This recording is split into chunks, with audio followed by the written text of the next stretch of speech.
This week on KUJH, Kansas takes off for the Sweet 16 on the road to the Final Four.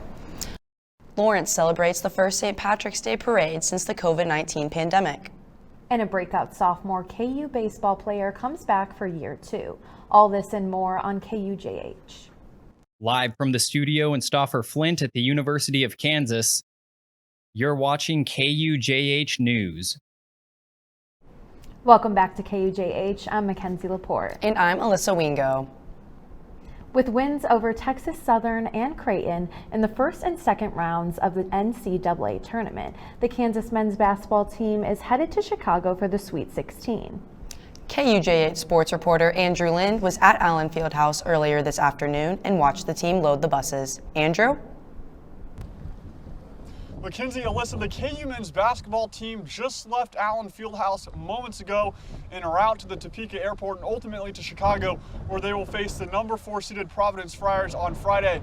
Now, this week in practice, Bill Self has been wanting the team to focus on tightening up the little things, all the little mistakes that they made in Fort Worth against Creighton and Texas Southern. He says that if they do so, they will be playing at a high level this weekend. So some things we can fix. So, he knows that there's another level we can get to.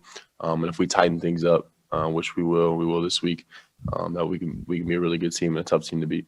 Not only making those small adjustments, but being able to knock down the open shot will be key. Something KU really struggled with against the Blue Jays. We haven't really shot the ball well yet in the tournament from 3. So, and we didn't in the Big 12 tournament as well. So hopefully we've got plenty of makes left in us in Chicago. On the other side of the ball, Self thinks Providence is very similar to the Jayhawks in their playing style and personnel. They play 4 round 1. They've got 4 guys in the game at almost all times that can stretch it. Jalen Wilson and his team are focused on Friday's game, but they do know that if they win, the Elite 8 matchup will be just as tough. And it doesn't really matter what seeding you are, because it just matters who's playing the best basketball at the best time. And those guys are doing this, so we're going to have to respect each and every team that we play. Now, KU tips off at 6:29 p.m. from the United Center in Chicago. Reporting from Allen Fieldhouse, I'm Andrew Lind. While in Fort Worth, Andrew also spoke to Kansas Athletic Director Travis Goff about his first year in this role and his memories of the Jayhawks in the tournament while he was a student at KU. In this role, I think the different lens or the unique lens I have now is a better, deeper appreciation for the actual student athletes that we have and the student athletes on this particular team, just how special they are. Goff, a former KU student himself, is now getting a new perspective on what it's like to be a Jayhawk in the month of March. When at Kansas, Goff watched the men's basketball team tally a team best in points with 110 in 1998 against Prairie View A&M. But now it's less about the memories from the past and more about the current team and its players. Last week, revisions were made in the Old West Lawrence neighborhood to the traffic medians. They were put in place as part of the Lawrence Traffic Calming Pilot Project in November. Since November, the city has taken data and feedback from residents. According to the survey, which had over 500 responses, some residents felt that the traffic calming devices made travel too restrictive. In response, the city is relocated and removed some devices, including all diagonal diverters, to restore connectivity throughout the Old West Lawrence. And while data showed that the traffic volume was reduced by 23% on some Old West Lawrence streets, traffic increased on Main and Michigan streets. The city said the removed and relocated devices should help decrease traffic on these streets, in addition to new speed bumps on Main, Michigan, and Mississippi streets. I don't think anybody in the neighborhood even asked for it. Yeah, we can't go straight to work anymore. We can't have to go to our friend's house without doing zigzags. Maze around. It's not easy. In the coming weeks, the city of Lawrence will release a survey to determine the future plans for the traffic calming devices. You can find out more at lawrenceks.org. A new amendment to the University Senate Code was pushed forward at an executive committee meeting Tuesday. The proposed amendment would make it mandatory for professors to allow survivors of sexual assault to miss and make up finals and all other exams and quizzes. The committee voted to send the amendment to the University Senate for a vote, which, if passed, would go to the provost for final approval.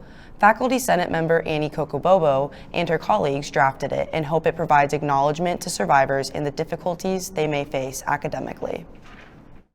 For us, part of what motivated this was that we were hearing that there was some inconsistency in how, these kinds of supportive measures were being afforded, and often this kind of trauma extends beyond the immediate present. Often these students are impacted for years on end. The amendment will likely be voted on and passed by the University Senate before the semester ends. Mackenzie, I don't know about you, but I've not been a fan of all of this rain so far this week. I feel the same way. Let's send it over to Halen Wilhite for her weather update. Halen, please say some sunshine is in the forecast. Can tell you, yes, we are going to be getting a lot more sunshine later this week, but still got to deal with a little bit of some more rain showers in the area for at least tonight and even into tomorrow as well, and maybe even throw in some few flurries in there later tonight as well. Besmet, for going to be seeing temperatures slowly but surely starting to warm up as we progress further into this weekend, especially going into next week, maybe seeing the return of some 70s, and also too maybe the potential to see some strong thunderstorms could be popping up in the area later next week as well. But I have more details about that upcoming system and what we can expect for tonight later in the forecast. Thanks, Halen. Coming up on KUJH, Lawrence held the St. Patrick's Day Parade for the first time since the COVID-19 pandemic. Find out what this milestone meant to the Lawrence community. You may not hear it at first, but it's there. Our chant, rising.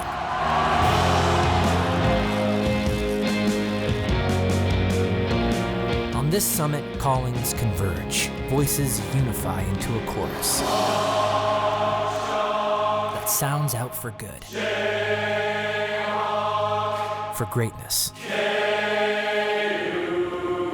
Can you hear it?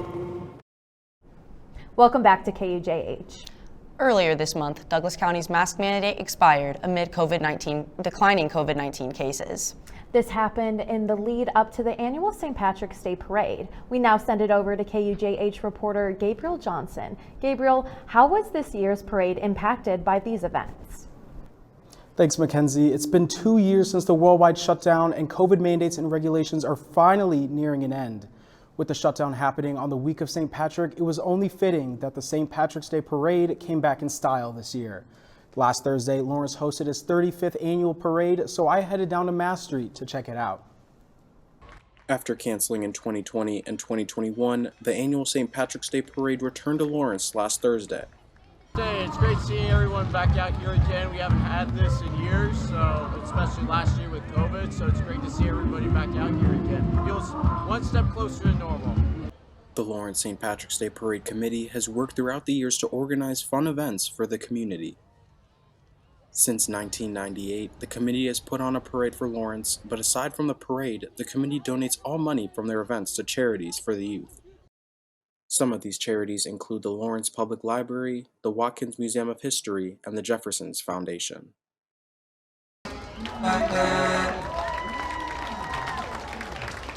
And while spring is just arriving, temperatures are rising, and COVID mandates seem to be coming to an end. Many residents are hopeful that this is the first taste of normalcy. It actually feels great because I remember St. Patrick's Day 2 years ago. St. Patrick's Day was the day that they closed restaurants, so ended up in a hotel room eating wings. Not quite the same effect, so it's nice to be back out and see people having a good time. While the parade made a comeback, there were still some things Lawrence residents wanted. This was great having it back and seeing it again. The only thing I missed was the bagpipes. Lawrence St. Patrick's Day Committee, or seeing the full list of beneficiaries, visit their website at www.lawrencestpatricksdayparade.com. Now I'll send it back to Mackenzie and Alyssa. Thanks, Gabriel. Looks like we missed out on a good time. I know, it looks so fun. I've never been, but I'll definitely have to attend the St. Patrick's Day Parade next year. Coming up on April 9th, KU celebrates its annual Indigenous Powwow event. Tweesna Rose Mills joins us as this week's Indigenous special guest. Let's take a look. KU's annual powwow event brings the Indigenous and KU community together each and every year. And we try to involve the community as much as we can because we would not be here without Lawrence, Haskell, and just the non-Indigenous public as well. KUJHNews has attended KU Powwow since before 2005 and had the chance to perform in last year's virtual performance. Due to COVID, the powwow was virtual, forcing the community to be apart. It was great, but it was a lack of community and a lack of that sense of belonging and doing it together as one. This year's powwow event is going to be in person for the first time since the pandemic started. And it's not going to be on a stage this year. It's going to be on the natural grounds here at the Lead Center. Well, having it be outside is probably the most inevitable thing. It's as a student here and finally being an alumni here at KU, so important that seeing the transition to that small gym to the stage to outside it's a huge step for as Indigenous students here at KU. Mills encourages anyone to come to these events and celebrate as one. It's okay not knowing, and it's okay to ask, and that's what we try to have these events for. There's a bunch of different cultures, a bunch of different Indigenous people coming together to share who we are and dance and sing, and that's what it's about. Kicking off this celebration, there will be events to look forward to up until the powwow on April 9th. Starting this Friday, March 25th, there will be an Indigenous art opening with food and dancing. For more information, head over to fnsapowwow.ku.edu. Coming up, Halen Wilhite is bringing us the weather. Is spring around the corner? Find out after the break.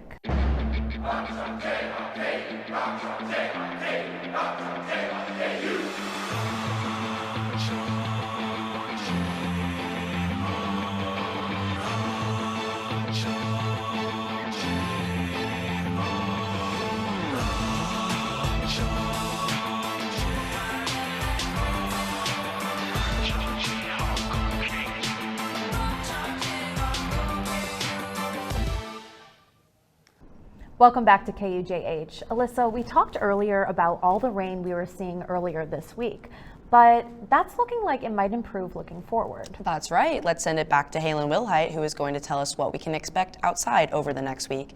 Halen, are we getting rid of this gloomy weather anytime soon?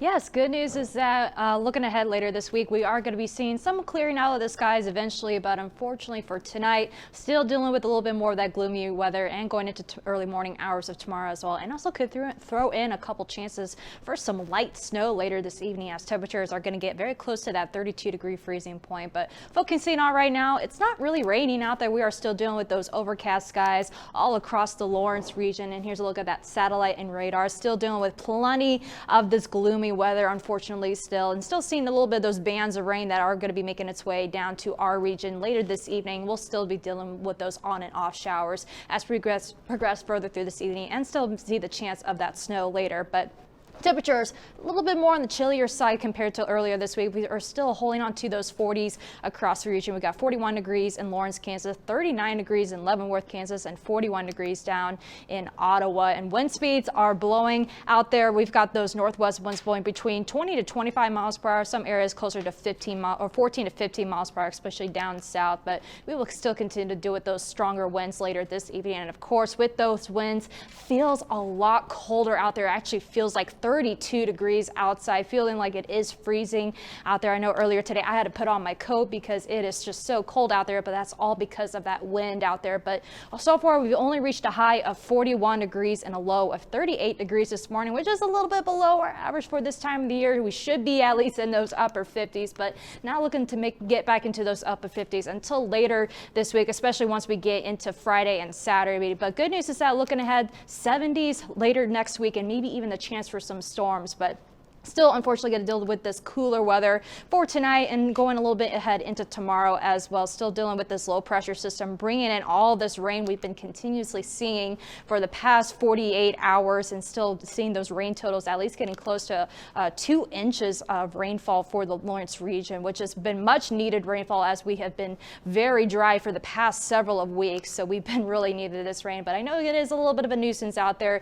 It feels really not great out there. It feels cool cooler. We are still going to be dealing with those temperatures getting further and further cooler for tonight, getting closer to at least our bottoming out temperature, which will be around 35 degrees. But of course, the closer to that 32-degree freezing point, still maybe seeing the chance maybe of some snowflakes mixing in with that rain later this evening and even going into those early morning hours of tomorrow. So here's a look at that futurecast for tonight. Still seeing plenty of those rain showers still sticking around for tonight, but also too seeing those pop-ups of blue. That's a little bit of that snowfall trying to mix in with some of those areas. But again, not going to be expecting any kind of accumulations for tonight as temperatures are just still not favorable for it. But don't be thrown off if you do see a few flurries for tonight or tomorrow morning. But should be seeing temperatures trying to get a little bit more warmer for tomorrow.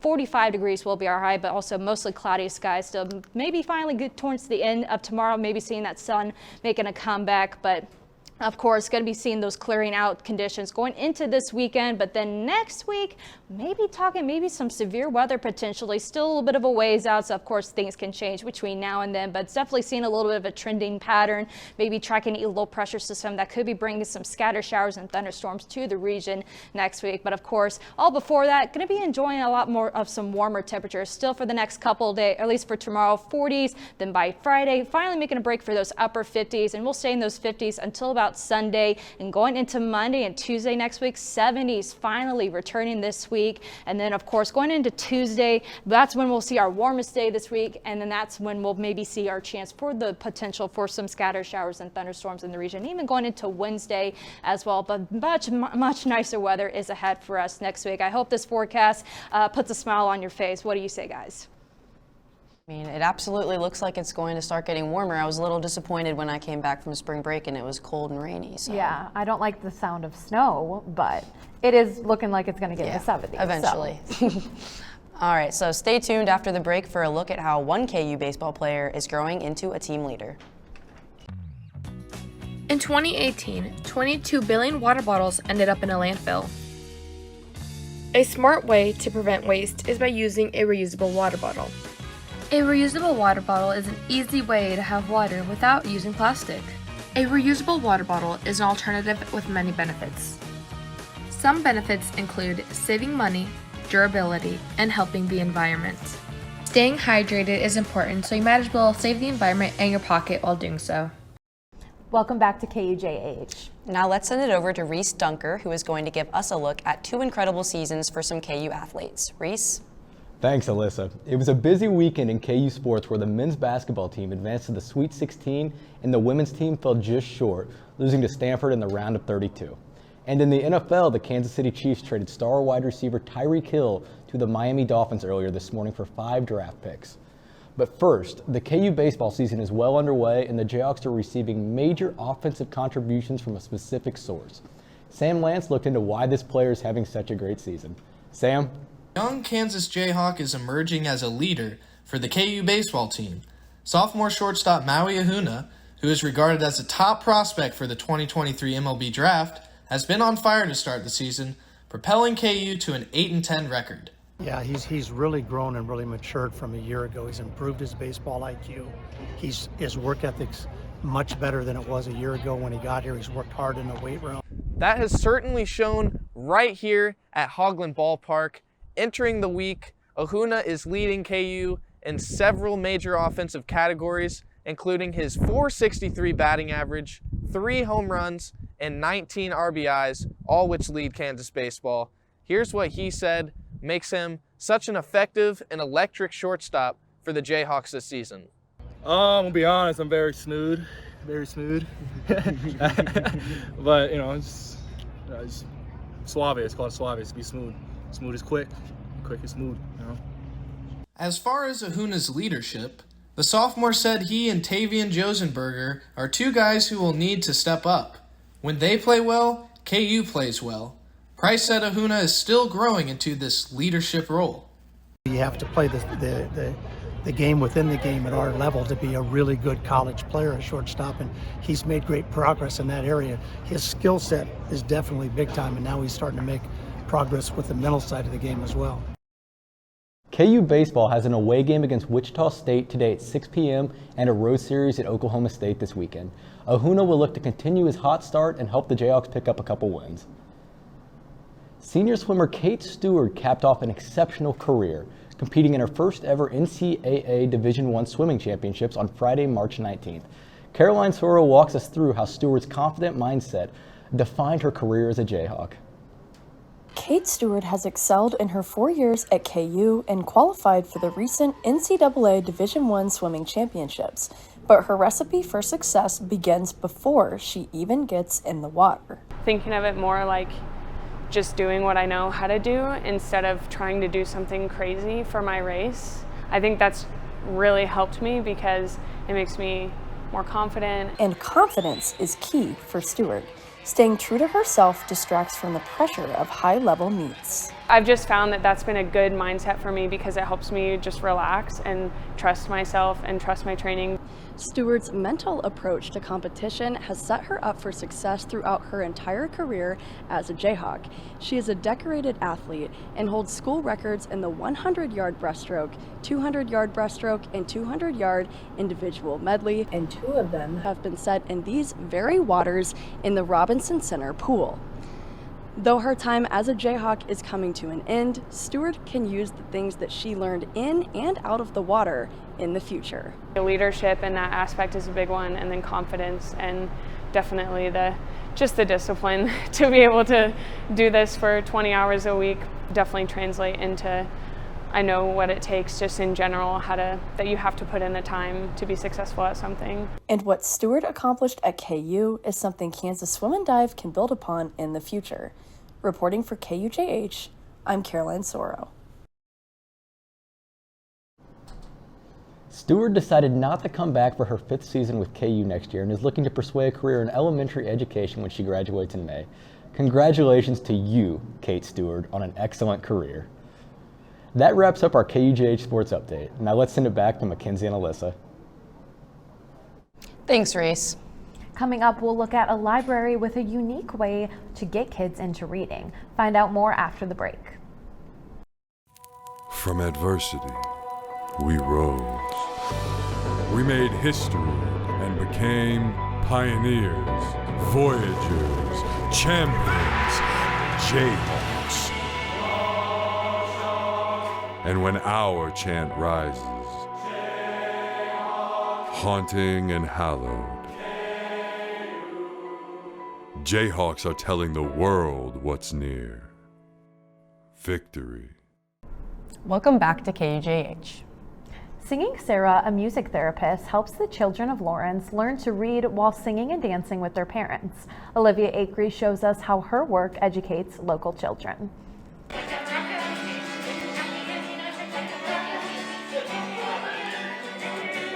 The Lawrence Public Library hosts a weekly song and rhyme story time where children get to sing and dance and learn a love for reading. Since 2017, Singing Sarah has hosted a musical story time that helps children learn and build a love for singing and reading. 25 million children in the United States cannot read, and Singing Sarah wants to motivate children to build a love for reading. I think the most important thing is just building a love of reading and a desire to read. That I don't care if they don't know their letters until they're in first grade. It doesn't matter. But if they want to read, then that is what's going to motivate them to learn those skills. The story time continued virtually throughout COVID and just started up again in person in late February. One of the families here, when everything shut down, she sent me some videos of them running their own story time and for their sibling, and they would get out the book and they would do the author illustrator song, and so things like that, just the continuation of that music making and that story time and the singing at home has been really the most positive feedback. Sing and Rhyme Storytime is a great opportunity for working parents to spend time doing a fun activity with their children. The Storytime is hosted at the Lawrence Public Library every Monday at 6:30 p.m. I'm Olivia Acree, reporting for KUJH News.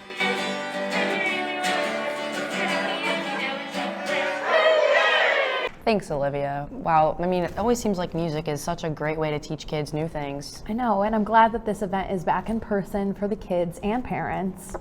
Yeah, it's great all around. Well, thank you guys for watching KUJH. Tune in next week at 4 p.m. For more coverage, be sure to follow us on Instagram and Twitter, and visit our website at tv.ku.edu. Have a good evening.